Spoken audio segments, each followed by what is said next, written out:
Hello there, many thanks for joining us on our Tuesday Business News Report. It's now time to bring you the feature on the show today as we focus on reports from the Organization of Petroleum Exporting Countries Fund, which has announced that it will contribute $14.3 million to Phase 2 of the feasibility study of the Nigeria-Morocco Gas Pipeline, estimated at $25 billion.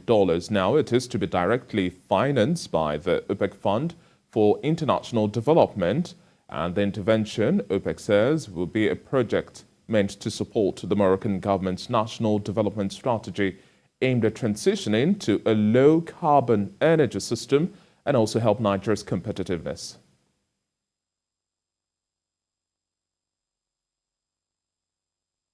Well, joining me now virtually to discuss this and much more, I have Temitope Kolade, Senior Manager, Power, Oil and Gas Unit of Anderson. Thank you very much for joining us on the Breakfast Show this morning.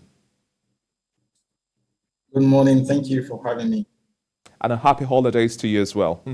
Yes, same here.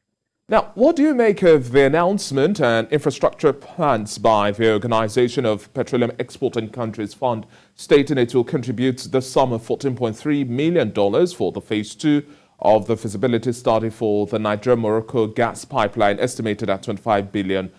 This is coming really at a time when the NNPC Limited has also offset its cash call debts to international oil companies amounting to $3.71 billion in the last 6 years. What do you make of this move? Thanks again. I think it's common knowledge that Nigeria's gas reserves surpass that of the crude oil, and crude oil has gained so much attention. It's also resulted in lots of environmental issues. So for me, the project is better lead than ever, especially when you consider the decade of gas master plan that was recently launched by the Nigerian government, the energy transition moves, the overall plan to bolster Nigeria's gas production and gas exports. My sincere hope is that this would create competitive regional power markets, and then it will benefit all West African countries and their economies, especially when you consider that the pipeline is expected to pass through about 13 countries and even reach somewhere in Spain, right? So it's better late than never. Better late than never, really. And then we've had this intervention expecting to support the Moroccan government's national development strategy aimed at transitioning to a low-carbon energy system.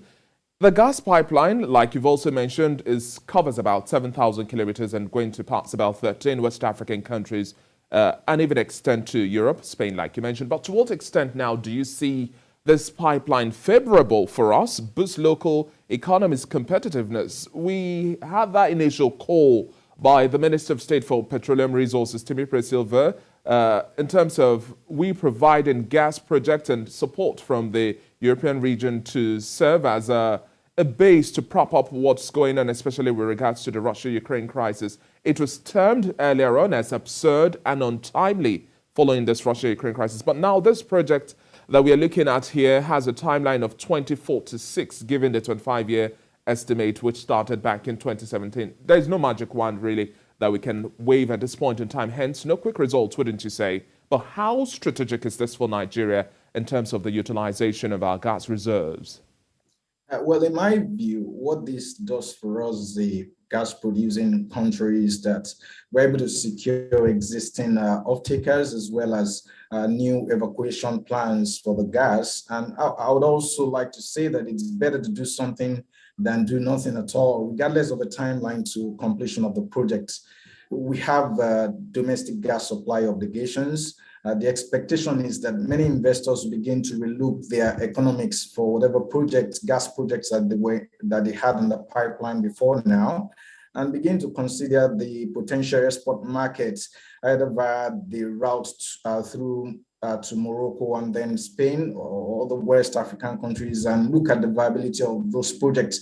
Some of those gas projects were abandoned for obvious reasons before now because the economics were not looking good.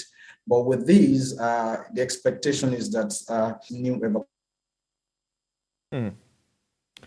Okay, now let's also go back to talks around the NNPC Limited offsetting its cash call data to international oil companies to the tune of $3.71 billion dollars in the last 6 years out of the $4.68 billion debt it's owing to these five joint venture partners. About $40 million dollars was paid just last month. Oh, I beg your pardon, in the month of March, already in May, leaving a balance of 971.8 million. Now, the five oil majors, we all know them: Shell, we have Mobil, we have Chevron, Total Exploration, as well as Nigeria-Egypt Oil Company.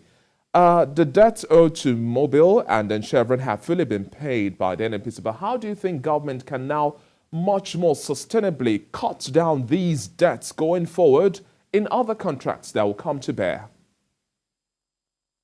Well, thank you, David. Apparently, the foundation has been laid by the passage of the Petroleum Industry Act 2021.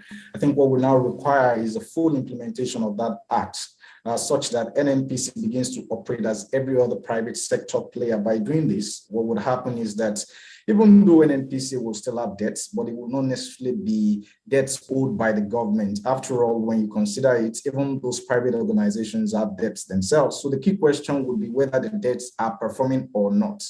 Apparently, with the Petroleum Industry Act, the NNPC can venture into incorporated joint ventures, which is one of the provisions that you see in the Petroleum Industry Act, where partners are viewed as equal rights shareholders and none is bearing the costs of the other, whether in the short term or in the medium term. So you now see that if we have that implementation of the PIA, apparently we should go into a future where government is not necessarily owing the other party debts, and it's basically operating like a private sector participant as well.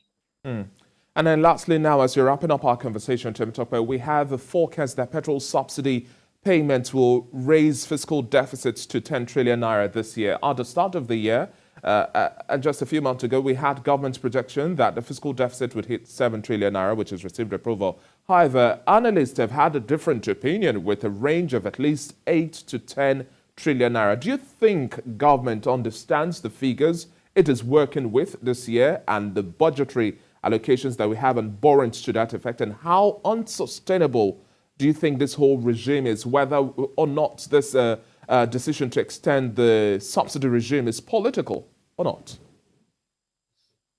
Well, thank you, David. My view is that the government understands the figures it is working with.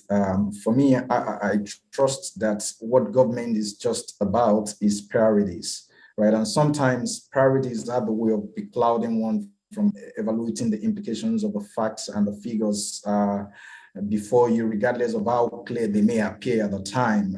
And that's what exactly we're seeing at this point. Apparently, the decision to remove subsidies or not have 1,001 merits and demerits.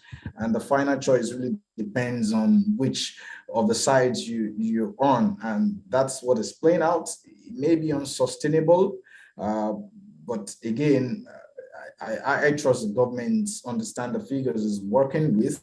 However, the reality has not just turned on government as yet. And we can only hope that we have all of the factors put in place so that we could have a better system where we're not all about subsidy.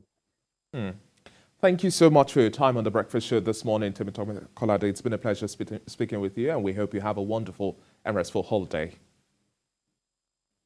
Thank you very much, David. Have a great day too.